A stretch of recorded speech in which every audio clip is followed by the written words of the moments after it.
नमस्कार साथियों, आगे बढ़ते हैं। और जैसा कि हम परीक्षा दिन सॉल्यूशन 2023 देख रहे थे, जिसमें हमारा अध्याय नंबर 11 चल रहा था। तो अध्याय नंबर 11 में दीर्घ उत्तरी प्रश्न में 1 से लेकर 6 तक का हल हमने देख लिया था। आज हम बात करेंगे अगले क्वेश्चन की। तो गाइस यहाँ पे जो है समय कम है, और तो मैंने जो है क्वेश्चन नंबर 7 और 10 जो दोनों ही सोल्व नहीं कराए हैं, क्योंकि दोनों ही परीक्षा की दृष्टि से इम्पोर्टेंट नहीं है। एग्ज़ाम में बिल्कुल भी आने की कोई चांस नहीं है, ठीक है, क्योंकि ये जो है तो काफ़ी ज़्यादा बड़े लेवल के क्वेश्चन है, 8th क्लास के लेवल के नहीं है, तो वैसे आपसे एग्ज़ाम में नहीं पूछे जाने। फिर भी अगर कभी पूछ लें तो आप क्या करेंगे, ये क्वेश्चन है और ये इसका सोल्यूशन है, आप यहाँ से इसे नोट करके रखिए और समझ लीजिए इसमें क्या हो रहा है एक्चुअल में। वैसे वही कोई चैप्टर हमने जब सॉल्व किया है तो हम समझ में आ सकता है। मैं यहाँ पे ये क्वेश्चन आने जैसा है इसलिए इसको सॉल्व करा रहा हूँ। देख लीजिए क्वेश्चन नंबर 8। 21 सेंटीमीटर चौड़ाई वाले एक आयताकार कागज को चौड़ाई के अनुदिश मोड़कर 30 सेंटीमीटर त्रिज्या वाला एक बेलन बनाया गया है, ठीक है। आगे बोला है बेलन का आयतन ज्ञात कीजिए। देखो बेलन का आयतन होता है पाई आर स्क्वायर। एच मतलब एक तो आर की ज़रूरत है और एक एच की ज़रूरत है। तो यहाँ पे 21 सेंटीमीटर चौड़ाई वाला एक आयत के आकार का कागज़ है। तो देखो मैं आपको बता देता हूँ, यह है एक आयताकार कागज़ जिसकी चौड़ाई कितनी, 21 सेंटीमीटर। अब इसको मोड़ के एक क्या बना दिया गया है, एक बेलन बना दिया है। तो ये बना दिया हमने बेलन। जैसे हम बेलन बनाते हैं तो चौड़ाई तब्दील हो जाती है, मतलब बदल जाती है ऊंचाई में। तो ये तो हो गई इसकी ऊंचाई। अब त्रिज्या क्या है, तो त्रिज्या तो उसने वैसे भी बताया है 30 सेंटीमीटर त्रिज्या, ठीक है। तो हम क्या करेंगे यहाँ पे, सिंपली क्या लिख देंगे यहाँ पे, बेलन की ऊंचाई 21 सेंटीमीटर और तथा त्रिज्या करके हम बता देंगे कितनी हो जाएगी, तथा त्रिज्या r बराबर 30 सेंटीमीटर। बेलन का आयतन निकालेंगे तो हो जाएगा पाई आर स्क्वायर एच। पाई की जगह पाई का मान 22/7, आर की जगह आर का मान 30 और एच की जगह एच का मान 21। तो 7 एकम 7 और 7 तिया 21, ठीक है। यहाँ पे आर का स्क्वायर है, ध्यान दीजिएगा इस बात का। तो 22 इंटू मतलब 22 इंटू 30 गुणित 30 और फिर गुणित में 3 गुणा कर लेंगे यहाँ पे। देखो 3 का 3 से 3 तिया 9, 9 तिया 27, 27 का गुणा आप 2 से कर लेंगे।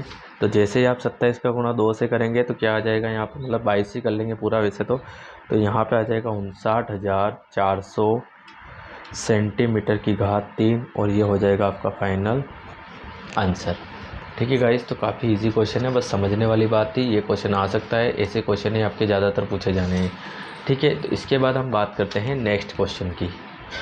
अगला जो क्वेश्चन है आपके क्वेश्चन नंबर 9 है, किसी सड़क को समतल करने के लिए सड़क रोलर को सड़क के ऊपर एक बार घुमाया।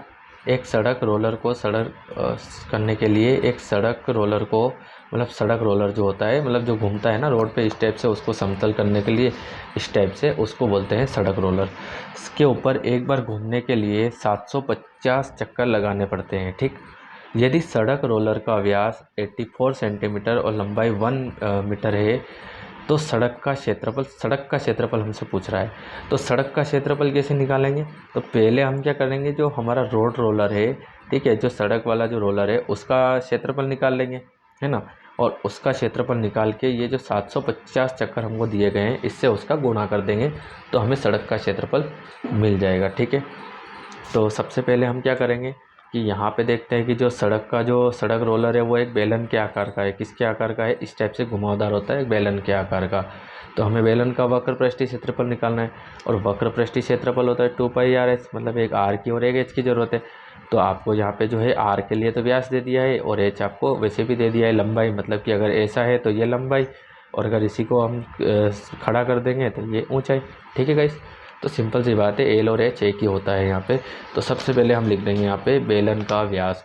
तो व्यास हमें दिया है, रोलर जो है वो बेलन है, यहाँ पे बता दिया। तो बेलन का व्यास 84 सेंटीमीटर। तो हम त्रिज्या निकाल लेंगे, तब त्रिज्या आर बराबर तो क्या होती है, त्रिज्या व्यास बटे 2। तो आर बराबर व्यास है 84 और 2, तो 2 एकम 2, 2 चौक 8, 2 दूनी 4, तो कुल मिला के 42 सेंटीमीटर। लेकिन हमें ये मीटर में निकालना है तो हमें पता होना चाहिए 1 मीटर में 100 सेंटीमीटर होते हैं, ठीक है। कितने होते हैं, 100 सेंटीमीटर। तो हमें तो सेंटीमीटर को मीटर में कन्वर्ट करना है, तो यहाँ पे हम गुणित में 1 मान लेते हैं। क्या कर लेते हैं, 1 सेंटीमीटर यहीं रह जाएगा, ये गुणित में इसलिए बटे में चला जाएगा। तो 1/100 मीटर बराबर 1 सेंटीमीटर। तो 1 सेंटीमीटर 1/100 मीटर होता है। तो यहाँ पे बता देंगे 42 गुणित 1/100 और ये हो जाएगा मीटर। ठीक है, तो r बराबर 42 से कम 42 बटे में 100 मीटर, ये भी हो गया। अब बेलन की लंबाई और ऊंचाई एक ही होगी, तो बेलन की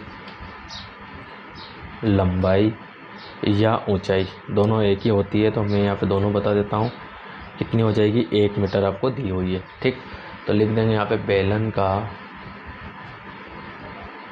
वक्र पृष्ठीय क्षेत्रफल। क्या लिख देंगे, बेलन का वक्र पृष्ठीय क्षेत्रफल बराबर क्या हो जाएगा, 2πr/h।